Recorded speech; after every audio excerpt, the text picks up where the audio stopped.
Okay, we want to establish that the function f of x equals sine of 1 over x is continuous, but not uniformly continuous.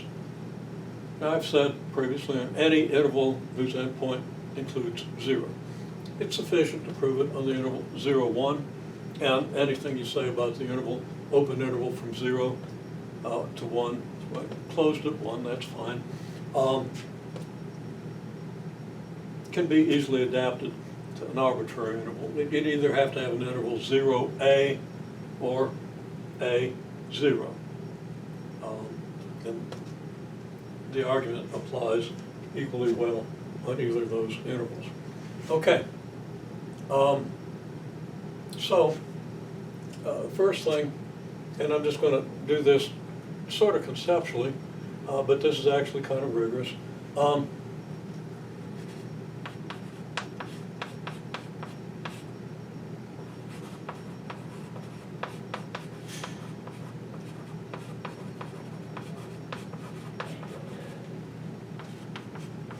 Sine of 1 over x goes through a complete cycle.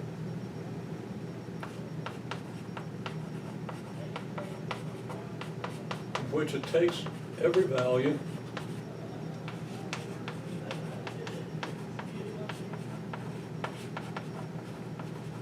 from -1 to 1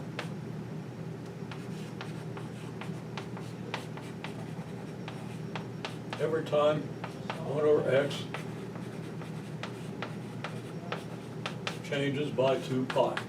If you understand the sine function, that's totally obvious.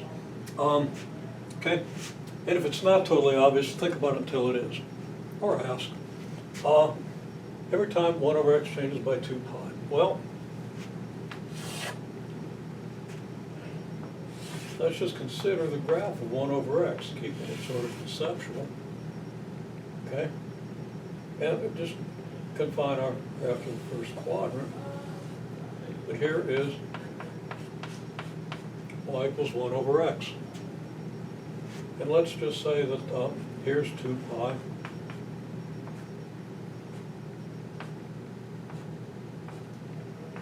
Here's 4 pi, 6 pi, 8 pi, 10 pi, 12 pi. Okay? To change from 2 pi to 4 pi,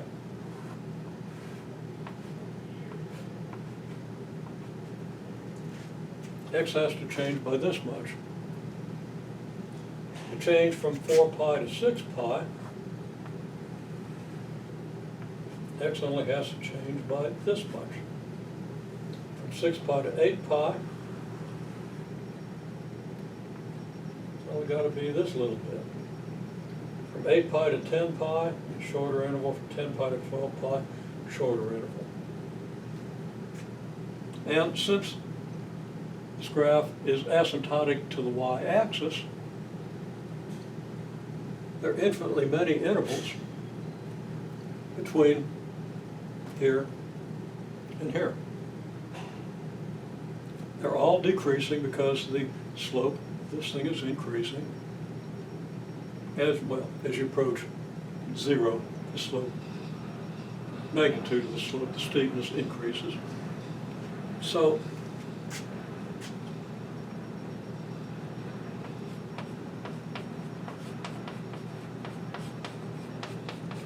I'll say there exist infinitely many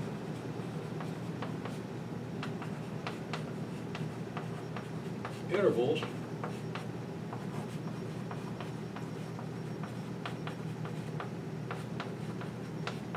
of decreasing length, we'll say as x approaches 0. There exist infinitely many intervals of decreasing length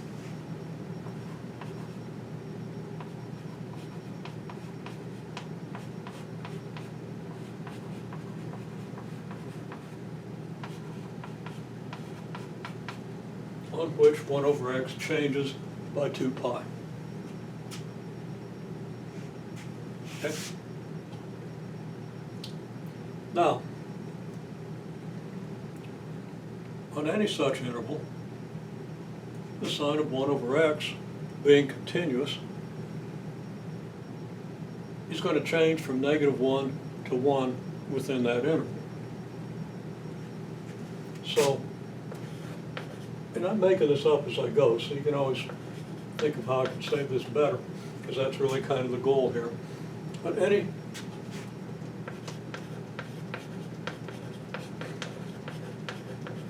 such interval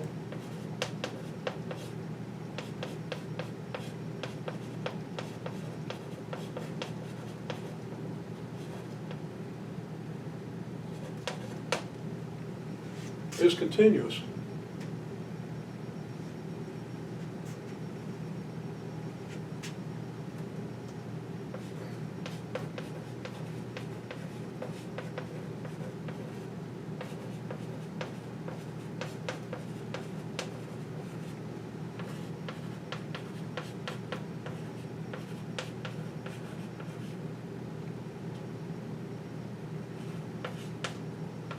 Therefore, has at some point a slope of magnitude exceeding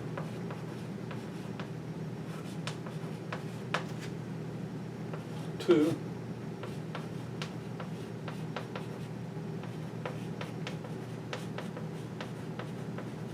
divided by the length of the interval.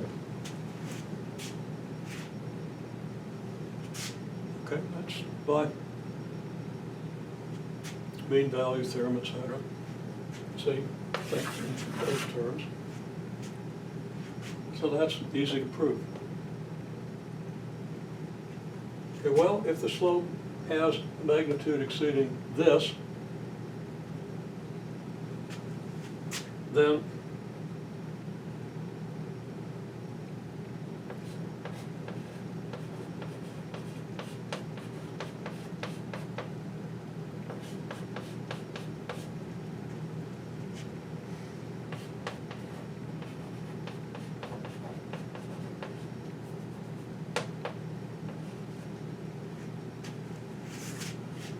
to restrict f of x with an epsilon of f of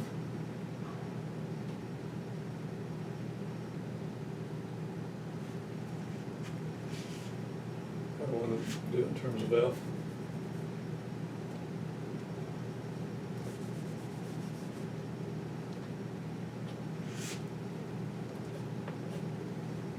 In terms of y,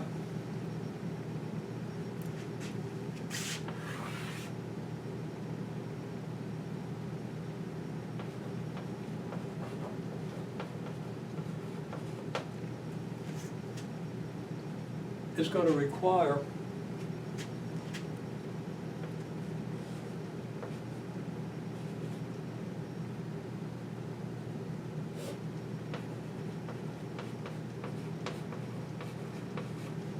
delta less than epsilon over maximum slope, as in the preceding video.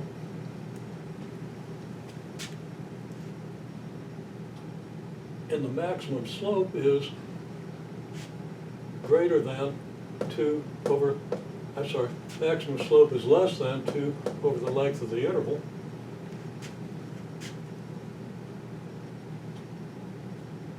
Sorry, maximum slope is greater than 2 length over the interval, so this is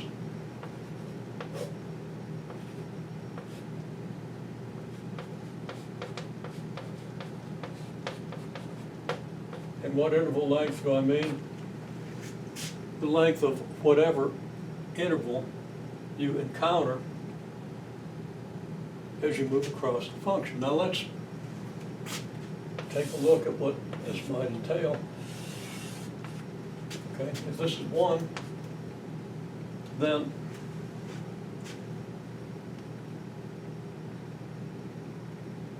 one over x changes from 1 to 2 pi as x goes between 1 and 1 over 2 pi. So let's just, I'm kind of exaggerating the size of this interval here, but just say that 1 over 2 pi is here. Okay? So 1 over x is equal to 1 here, it's equal to 2 pi here. Uh-oh. It's 1 over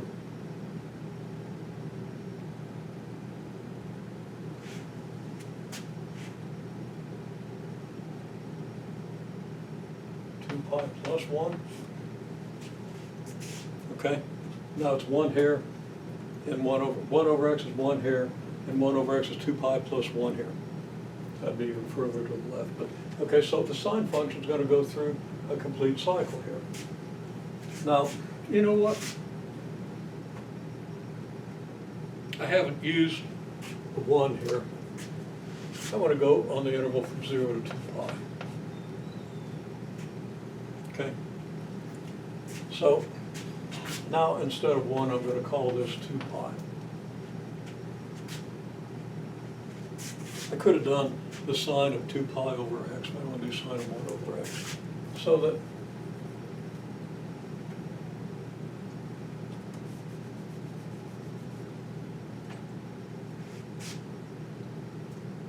no, it's a sine of 1 over x.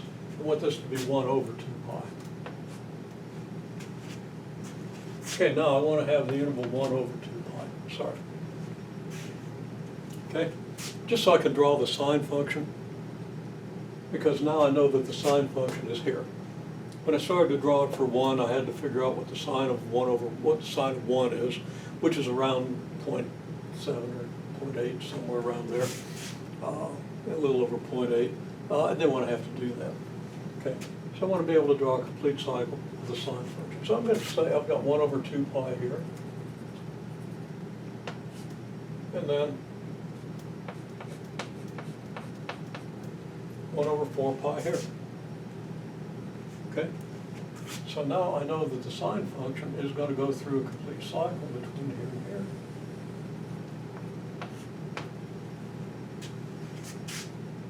Okay, now it's not going to be, you know, this arch is going to be shorter than this arch. Okay? Just even think about why that is. Okay, but then, okay, we go to 1 over 4 pi, then we go to 1 over 6 pi, which is just dividing, okay, to get 1 over 4 pi, I just divided this interval in half. Now I've got to divide it into the third, so here's 1 over 6 pi. And the same thing's going to happen here. I've got to go through complete cycles. I've got to go all the way up to 1 and all the way down to negative 1. So I'm going to have to go up here pretty quick, come back down here, and come up here. Okay? Then I'm going to go to 1 over 8 pi.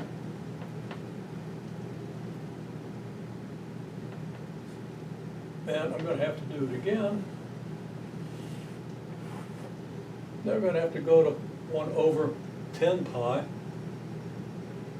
Okay, so I'm not going to be able to do this actually, but these intervals are going to get smaller and smaller. And on every interval, I've got to go from 0 up here and back, and up here and back, and up here and back. And it's just going to get denser as I move in this direction. So I'm not even going to be able to draw it. It's all going to just blur out if I go here. So if I want to restrict the value of x, excuse me, to within epsilon of some value here,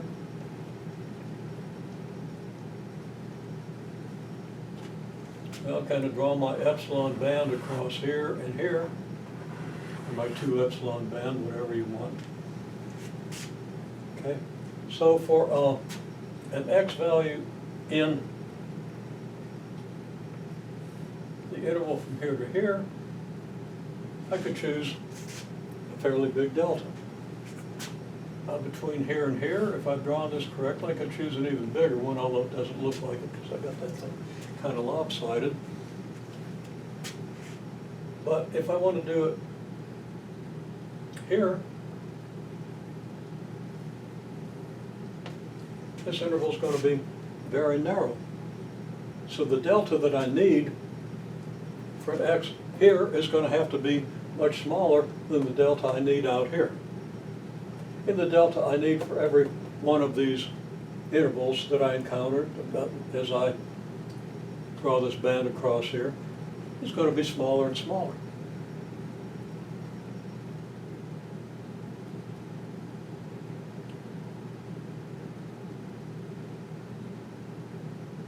And here's a bound on how big delta can be. Since the interval length approaches 0, 2 over the interval length is going to approach infinity, and epsilon over 2 over the interval length is going to approach 0.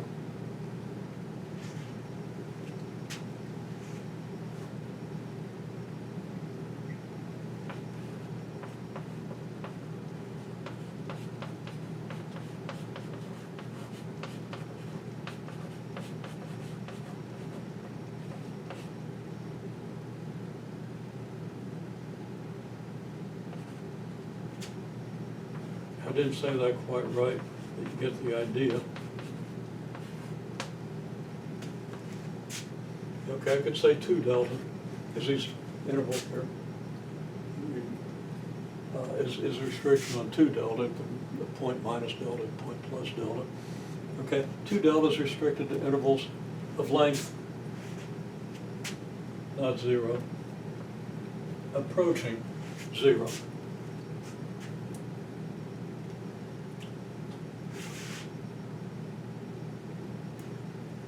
And it follows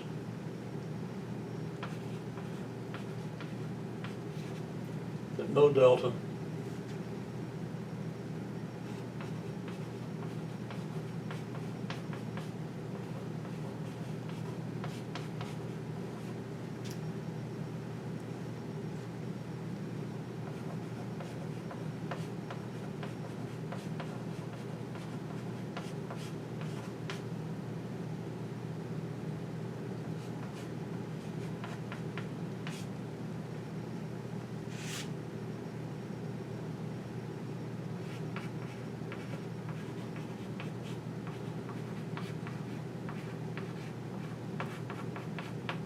cannot be for any value of y.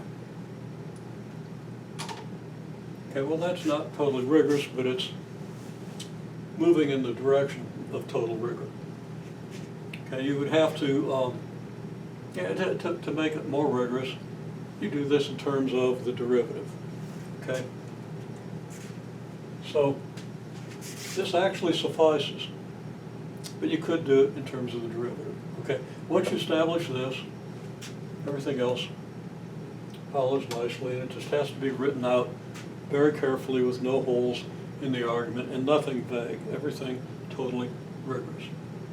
In any case, this is pretty close to a proof that sine of x is continuous but not uniformly continuous in the interval from 0 to 1 over 2 pi.